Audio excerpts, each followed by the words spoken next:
Dan memasuki segmen Kompas Bisnis bersama saya Mario Saro. Kelangkaan bahan bakar minyak alias BBM di stasiun pengisian bahan bakar umum atau SPBU swasta terulang. Stok kosong BBM swasta ini membuat masyarakat resah. Menteri ESDM Bahlil Lahadalia menyarankan SPBU swasta berkolaborasi dengan Pertamina dalam pengadaan.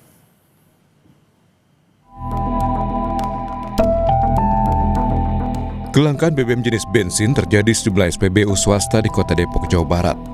Pengendara sepeda motor kecewa karena pasokan bensin ini sudah kosong berhari-hari, bahkan terasa dalam sebulan terakhir.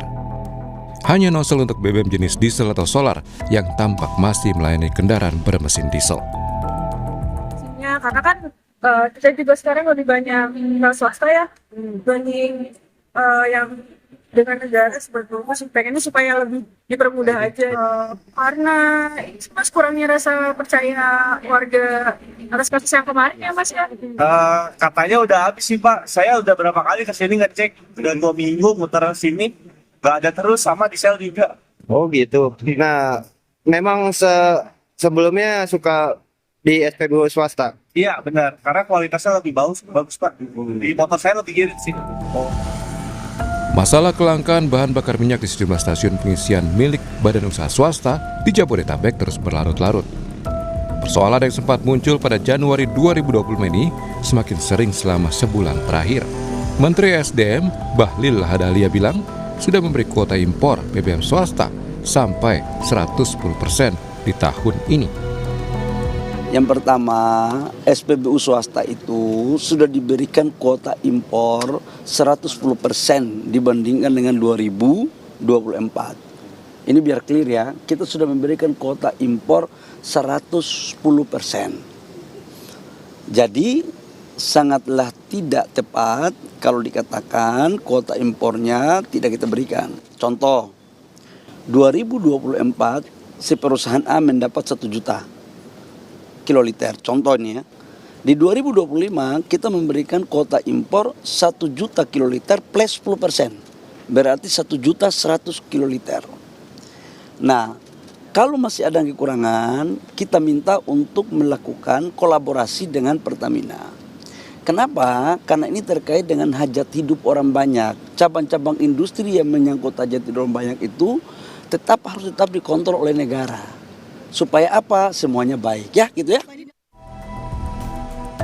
Kementerian SDM sementara ini meminta swasta bekerjasama dengan Pertamina untuk pengadaan BBM. Bisa diartikan, impor BBM akan satu pintu lewat Pertamina. Tim Liputan, Kompas TV. SPBU swasta lagi-lagi bergejolak karena stok BBM-nya langka, bahkan sering kosong. Menteri SDM Bahlil Lahadalia bilang swasta perlu berkolaborasi dengan Pertamina. Apakah ini berarti monopoli? Benarkah kini swasta hanya jadi agen Pertamina? Bagaimana regulasi bisnis BBM swasta ini? Kompas Bisnis tanya ekonom energi Universitas Padjadjaran Yayat Satyakti. Selamat pagi Mas Yayan. Selamat. Terima kasih sudah bergabung di Dialog Kompas Bisnis pada pagi hari ini. Saya ke pertanyaan pertama terkait terutama soal ini seperti sesuatu yang redundant, terulang lagi. Ya. Januari kosong, Agustus, September, jenis BBM bensin di SPBU swasta juga kosong. Ya. Benarkah karena kondisi seperti ini, masyarakat yang paling dirugikan sebenarnya? Saya jawab ya. Ya, Itu yang pasti bahwa masyarakat itu akan dirugikan. Dan kalau misalkan kita lihat seperti yang selalu digaungkan oleh Pak Presiden Prabowo bahwa energy security. Kalau kita berbicara mengenai energy security, definisi dari energy security apa sih? Yang paling mudah itu bahwa energy security itu mampu untuk memberikan harga energi yang affordable dan kemudian yang accessible. Artinya bahwa harga itu memang yang murah dan kemudian mudah untuk dijangkau oleh masyarakat. Nah, kalau misalkan ada disrupsi terhadap katakan di beberapa wilayah, artinya ketahanan energi kita untuk wilayah-wilayah yang bersangkutan itu sudah mengalami disrupsi dan penurunan sedikit dari ketahanan energinya. Jadi yang dirugikan memang ketika misalkan suplai stoknya itu terbatas, pasti masyarakat. Oke, berarti saat ini masyarakat ya, walaupun sebenarnya pada akhirnya misalnya kita lihat ada swasta juga, pun juga negeri, pemerintah pun mengatakan bahwa oke, masyarakat pada akhirnya harus ya kembali ke Pertamina untuk penggunaan itu. Tapi kalau misalkan kita lebih spesifik, lebih teknisnya soal izinnya, ini bagaimana sebenarnya izin impor dari pengolah BBM swasta ini sebenarnya? Kapan mereka mengajukan izin? Kapan mereka mendapatkan izin? Teknisnya seperti apa sebenarnya? Oke, mungkin kalau masalah perizinan dan lain-lain ya, saya kira itu di ranah Kementerian Perdagangan ya. Saya kira itu sudah dijelaskan. Nah, kalau misalkan kita lihat dari sisi apakah monopoli dan lain-lain, energi itu adalah public goods. Itu sudah di state dalam undang-undang dasar ya, konstitusi kita itu pasal 33, dan itu kalau public good artinya apa? Artinya bahwa negara yang harus menyediakan khususnya kebutuhan publik, khususnya energi termasuk itu BBM. Nah, jadi apakah monopoli? Berdasarkan undang-undang ya, bahwa energi di Indonesia itu dimonopoli oleh negara. Oke, ini menarik juga karena kita mau masuk soal monopoli, karena Menteri Bahlil, Menteri SDM bilang bahwa swasta bisa ambil BBM Pertamina. Bisakah ini seperti yang Anda bilang tadi, Anda singgung soal monopoli, bisakah kita artikan ini sebagai monopoli, dan apakah swasta akhirnya jadi agen dari Pertamina dan masyarakat akhirnya kalau kita lihat ya seperti yang di mana-mana mengatakan bahwa kita sudah tidak punya pilihan lagi. Oke, nah kemudian saya jelaskan lagi ya tadi. Ya. Karena apa? Karena kalau misalkan bahwa energi itu sebagai public goods, artinya bahwa pemerintah itu yang mengendalikan terhadap ketersediaan energi itu dari mulai hulu hingga hilir. Ya. Jadi mulai dari katakan kita kekurangan pasokan, kemudian juga ada masalah affordability, ada masalah accessibility, itu negara yang memiliki tanggung jawab. Nah, kalau misalkan kita lihat mengapa kok bahwa energi itu dikuasai oleh negara. Nah, di sini kalau misalkan kita lihat bahwa negara itu mengakui ya ketika misalkan pada tahun 45 dulu bahwa sumber daya alam ini itu scarce ya. Artinya langka dan kemudian akan dipengaruhi oleh ketidakpastian geopolitik. Nah, kalau misalkan kita lihat dengan kondisi pada saat ini ketika misalkan semakin uncertain, maka kebijakan energi itu bisa langsung mempengaruhi terhadap kesejahteraan masyarakat. Karena apa? Karena kalau misalkan sekarang kita tidak memiliki energi alternatif, kemudian juga energi fosilnya sudah habis, apa yang akan kita kembangkan? Kalau misalkan kita serahkan, kita liberalisasi, maka sumber daya akan cepat habis dan kemudian masyarakat itu akan jadi korban. Nah, akan tetapi jika kita lihat bahwa yang menjadi masalah sekarang itu yaitu pemberian ataupun delivering dari public goods itu ataupun energi sebagai public goods itu agar menjadi lebih efisien. Ya. Nah, sementara ini kalau misalkan kita lihat bahwa Indonesia itu memiliki wilayah dari Sabang sampai Merauke itu setara dengan London ke Iran jaraknya kan, atau misalkan dari New York ke Los Angeles.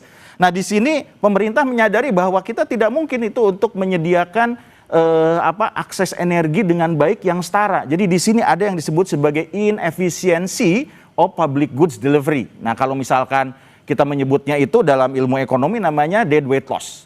Jadi kalau misalkan sekarang dead weight loss-nya itu semakin mengecil, itu semakin baik. Artinya apa? Artinya ketersediaan dari public goods, misalkan SPBU ada di mana-mana, harganya semakin murah ya dan lain-lain. Nah, itu berarti bahwa pemerintah mampu untuk menyediakan energi dengan baik. Nah, jika pemerintah itu tidak mampu untuk menyediakan public goods tersebut, bagaimana caranya? Yaitu memberikan efisiensi melalui apa? Melalui kontribusi swasta. Nah, kita lihat bahwa di dalam Undang-Undang Nomor 22 tahun 2001 tentang migas, nah di sana disebutkan bahwa khususnya untuk pengelolaan migas itu ada dua, yaitu hulu dan hilir. Nah, kemudian yang di hilir ini itu ada lagi syaratnya, term and conditionnya itu di pasal ke-7. Yang pertama apa? Karena pasar itu monopoli dan kita ketahui bahwa di dalam ilmu ekonomi itu bahwa imperfect competition itu yang pertama apa? Harus ada regulasi. Artinya apa? Kalau misalkan saya ingin memberikan kontribusi untuk memberikan pelayanan kepada masyarakat, itu harus ada izin. Izin itu menyangkut apa? Keselamatan, kemudian juga aksesibilitas, quality dari produk dan lain-lain. Dan yang kedua, bahwa dalam pasal 7 ayat B tersebut di sini disebutkan bahwa persaingan usaha yang wajar, sehat dan transparan. Artinya bahwa dalam regulasi tersebut kontribusi dari swasta ini selain untuk membantu Pertamina untuk meningkatkan efisiensi dari sisi pelayanan, juga secara wajar untuk memberikan pelayanan kepada masyarakat. Jadi kalau kita lihat di sini bahwa undang-undang itu sudah menegaskan tidak ada, menjamin tidak adanya monopoli terhadap pelaku khususnya untuk memberikan. Nah, dalam kasus ini Anda mau bilang bahwa tidak ada monopoli sama sekali? Itu pasti monopoli karena pemerintah itu dari sektor energi itu monopoli. Dan itu sesuai dengan regulasi? Yes, itu sesuai dengan regulasi. Oke, lalu bagaimana dengan pertanyaan bahwa ada masyarakat yang merasa tidak dilayani jika pada berarti kalau misalkan kita lihat berdasarkan tadi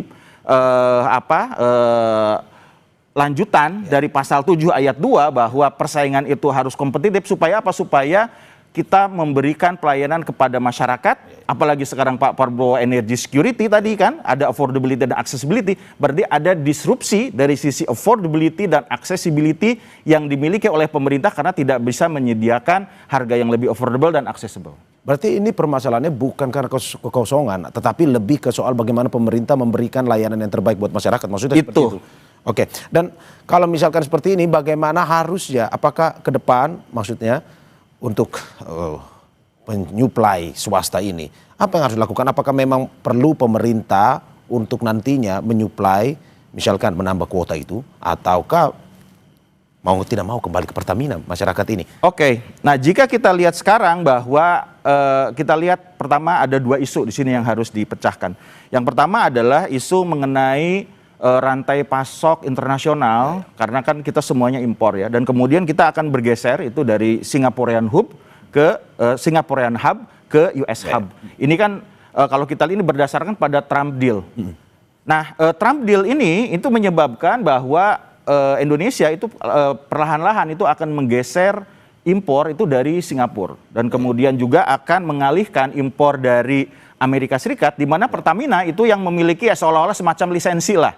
Nah, kalau kita lihat dengan kondisi uncertainty, katakan importasi dan kemudian geopolitik mengenai energi, nah sepertinya bahwa Pertamina ataupun pemerintah, ya saya katakan ini pemerintah ya, pemerintah itu ingin mengalihkan mandatori ini kepada Pertamina untuk apa? Untuk efisiensi dari penyediaan energi dan kemudian menggeser.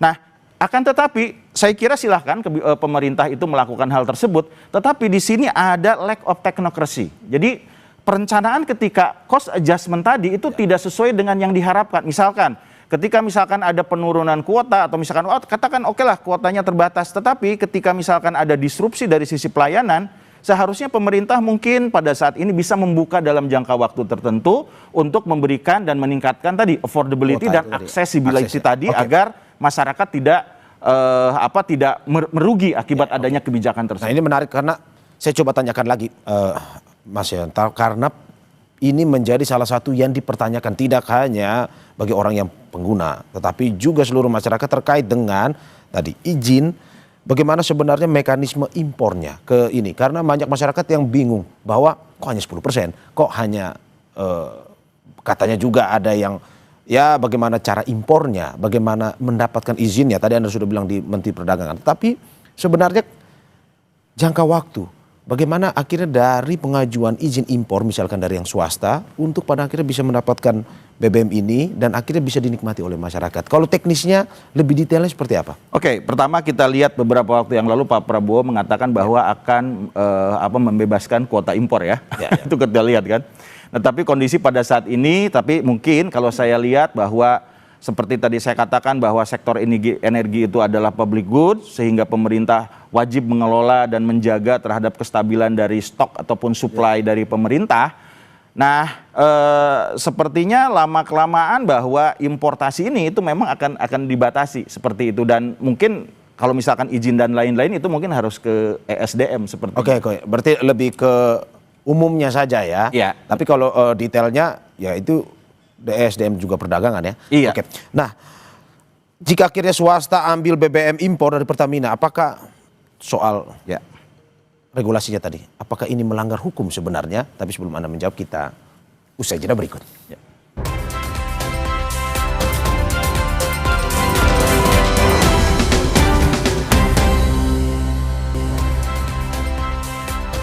Terima terima kasih masih di Kompas Bisnis bersama saya Mario Sarong dan ekonom energi Universitas Pajajaran Yayan Satyakti.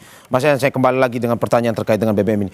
Apakah misalkan nanti swasta ini mengambil BBM impor dari Pertamina, menurut Anda apakah ini melanggar hukum atau tidak sebenarnya regulasinya? Oke, kalau misalkan kita lihat berdasarkan undang-undang migas tadi ini pemerintah mungkin ya. Jadi pemerintah itu kalau misalkan sekarang Pak Bahlil sudah menegaskan bahwa Pertamina itu yang akan menjadi pemasok ya. Saya kira kuncinya itu di standarisasi.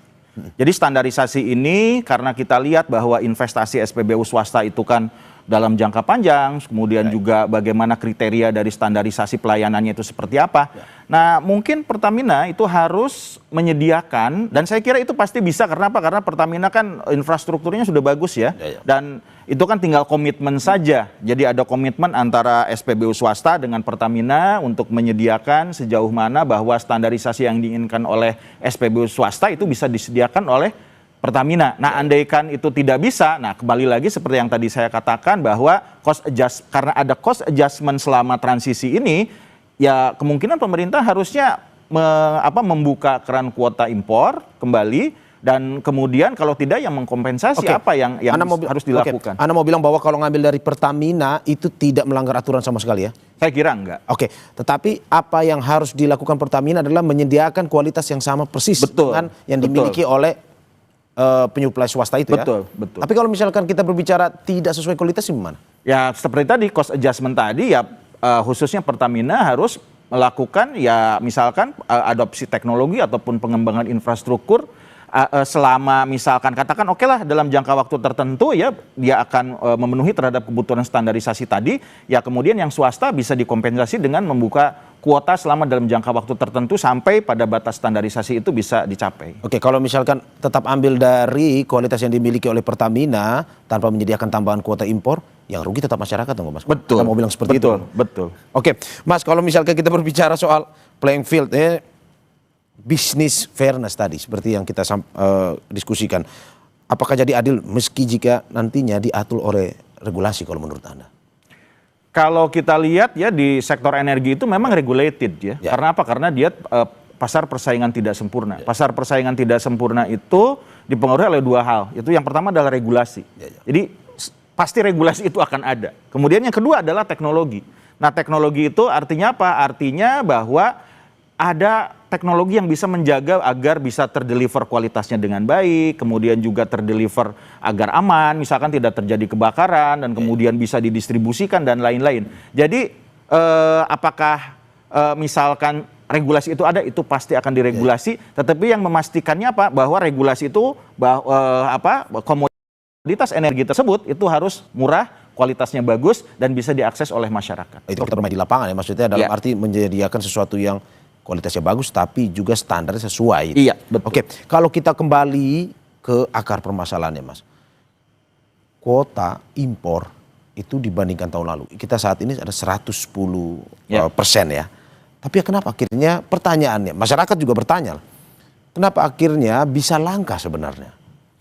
Ya, ini mungkin bisa disebabkan oleh beberapa hal ya. Itu yang pertama bahwa sebagian besar masyarakat itu mengkonsumsi Pertalite.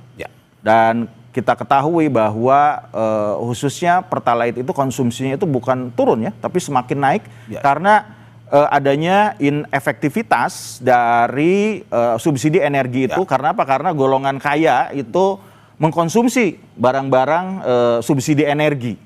Nah, kemudian kemungkinan bahwa nanti mungkin bisa dikonfirmasi ya ke Pertamina, mungkin My Pertamina ini itu sudah memiliki suatu katakan sistem di mana mampu untuk membatasi para katakan yang mengkonsumsi Pertalite itu menjadi lebih sedikit. Nah, sehingga dari pergeseran akibat hal tadi kemudian ingin memperoleh, katakan bolehlah dengan harga yang mungkin hanya sekian ribu rupiah, tapi saya memiliki kualitas yang lebih bagus dibandingkan dengan produk misalkan katakan Pertamina. Nah, sehingga adanya lonjakan ataupun shifting demand ini, ya ini yang menyebabkan kemungkinan kenapa khususnya di SPBU swasta, khusus untuk katakan yang standar 90, RON 92 ataupun 92 itu menjadi meningkat. Oke, singkat saja Mas terakhir, apa yang harus dilakukan pada akhirnya ini kembali ke masyarakat juga. masyarakat butuh ataupun perlu mendapatkan sesuatu yang baik sesuai dengan apa yang menjadi disediakan oleh negara. Masyarakat perlu mendapatkan kualitas terbaik walaupun pada akhirnya masih ada permasalahan seperti ini. Menurut Anda seperti apa solusinya? Singkat aja.